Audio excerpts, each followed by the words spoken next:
এখানে ইঁদুরদের আব্বু তার বাচ্চাদেরকে বিড়ালের আক্রমণ থেকে বাঁচার নিনজা টেকনিক শেখাচ্ছিল।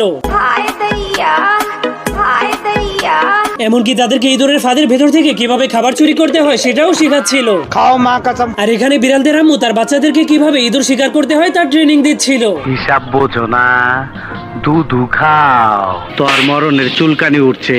এরপর তাদের মা একটা খেলনা ইঁদুরকে চাবি দিয়ে চালু করে ছেড়ে দিলেই তার বাচ্চা সেটাকে ধরার জন্য চলে যায়।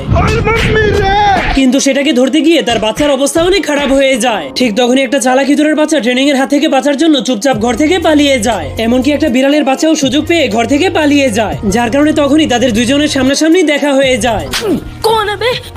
কিন্তু তখনই ইঁদুরের মা এসে বিড়ালের বাচ্চাটাকে বলে, কিন্তু বিড়ালের বাচ্চাটা তার কথা না শুনে তার পিছু করতে করতে তাদের ঘরের মধ্যে ঢুকে যায়, যার কারণে ইঁদুরগুলো তাকে লাথি মেরে তাদের ঘর থেকে বের করে দেয়। এই জন্য সে কান্না করতে করতে তার মায়ের কাছে গিয়ে ইঁদুরদের নামে বিচার দিয়ে দেয়, যা শোনার পর তার মা অনেক রেগে ইঁদুরগুলোকে মারার জন্য চলে যায়। কিন্তু তখনই সেই ইঁদুরের বাচ্চাটা লুকিয়ে লুকিয়ে বিড়ালের বাচ্চাটাকে ডেকে তাদের ঘরে নিয়ে যায়। এরপর গান বাজিয়ে তারা দুজন মিলে নাচতে শুরু করে দেয়। হায় হায়, হয়ে হয়ে, হায় হায়, হয়ে